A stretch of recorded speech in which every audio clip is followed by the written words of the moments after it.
काला साया। यूं तो बनारस घाट अपनी खूबसूरती के लिए बहुत प्रचलित है, पर घाट के किनारे कई राज लिए बैठे हैं। ये कहानी शुरू होती है बनारस के घाट के पास बने ममता निवास से, जहां प्रिया लाल जोड़े में ममता के घर उसकी बहू बनकर आती है। आओ आओ बहू, घर को अपने पैरों से पवित्र करो। ममता घर की दहलीज पार कर ही रही होती है कि अचानक एक बहुत गंदी सी बास पूरे घर में फैल जाती है।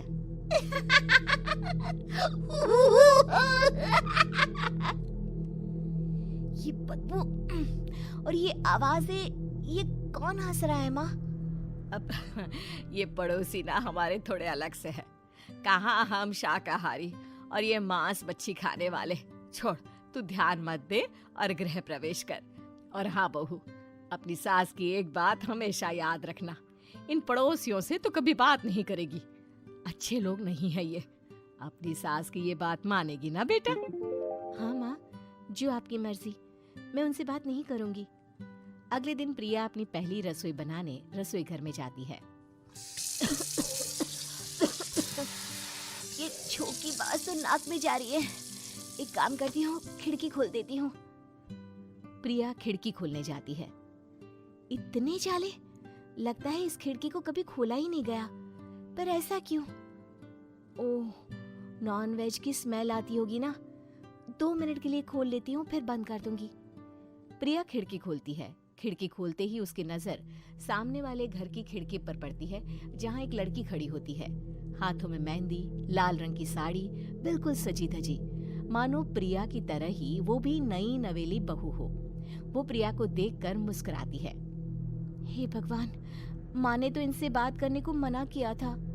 प्रिया फौरन ही खिड़की बंद कर देती है और तवे पर चढ़े रोटी की ओर देखने लगती है, पर वहाँ रोटी न होकर मछली पड़ी होती है। ये क्या? पहली ही रसोई में इतनी बड़ी गलती। हे भगवान, अब मैं क्या करूं? प्रिया बहुत डर जाती है और फौरन रसोई की सफाई करने और फिर सभी के लिए खाना बनाने लग जाती है। जब वो सबको खाना परोसती है, सब तो ठीक है, मैं बेकार में चिंता कर रही थी। हे भगवान, ऐसे ही बस अपनी कृपा बनाए रखना। रात के वक्त जब सब सो रहे होते हैं, तब प्रिया को पायल की आवाज सुनाई देती है, जिससे उसकी आंख खुल जाती है। ये पायल की आवाज कहाँ से आ रही है?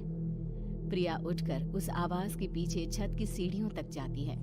तभी उसे बच्चे के रोने की आवाज आती है। प्रिया छत पर जाती है तो क्या देखती है?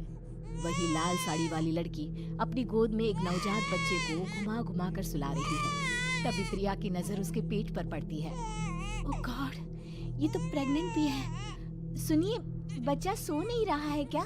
मैं कुछ मदद करूं? नहीं नहीं, आपके घर वालों को अच्छा नहीं लगेगा, मैं संभाल लूंगी। स्नेहा की गोद से बच्चा हाथ मारकर प्रिया की गोद में आने को छटपटाने लगता है। दोनों घर अगल बगल में बने होने के कारण प्रिया उस बच्चे को गोद में ले लेती है। प्रिया के पास आते ही वो सो जाता है। बच्चे का वो स्पर्श रात भर प्रिया भूल नहीं पाती और अगली सुबह वो छत पर कपड़े सुखा रही होती है। तभी उसे एक औरत इशारा करके बुलाती है। स्नेहा कह रही थी बाबू तुम्हारी गोद में आते ही सो गया। मैं गौरी, स्नेहा की माँ हूँ। बहू, घर आना, बाबू को खिला भी लेना।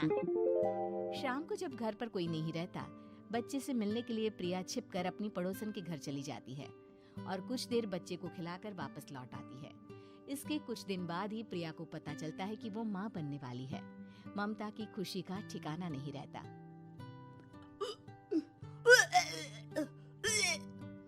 माँ जी, पता नहीं क्यों उल्टी आ रही है। प्रिया भागती हुई वॉशरूम में जाती है तो हरे और लाल रंग की उल्टी करती है। उस उल्टी में से कीड़े निकलते हैं। ये क्या? खून और ये कीड़े! माँ! माँ! प्रिया की आवाज सुनकर ममता दौड़ कर आती है, पर बेसिन में कुछ नहीं होता। प्रिया हक्की बक्की रह जाती है। ये सब क्या हो रहा है?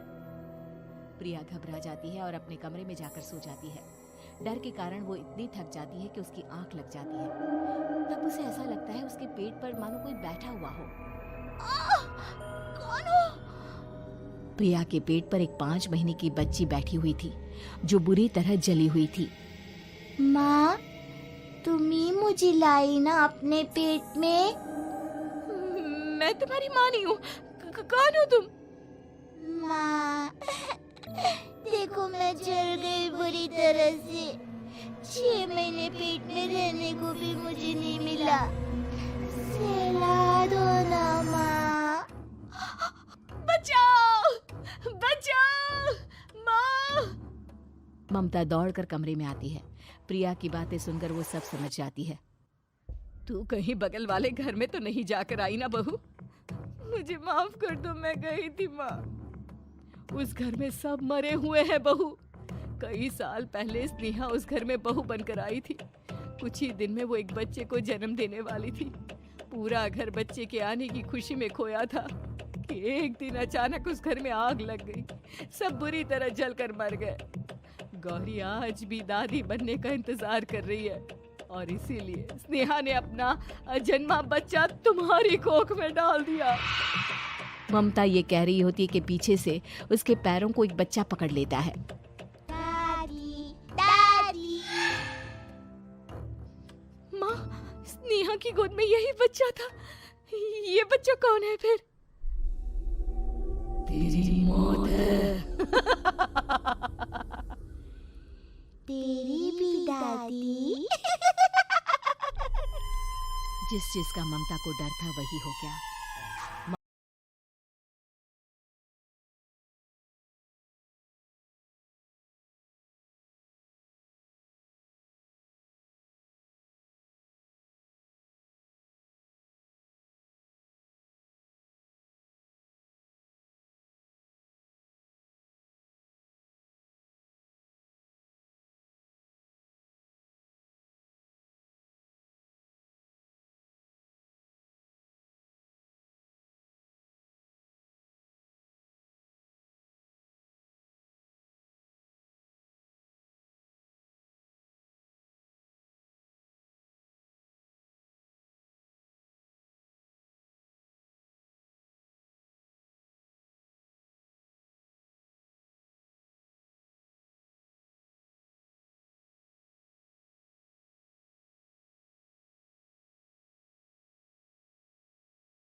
कार करवा देती है और ममता निवास फिर से आत्माओं के साए से मुक्त हो जाता है।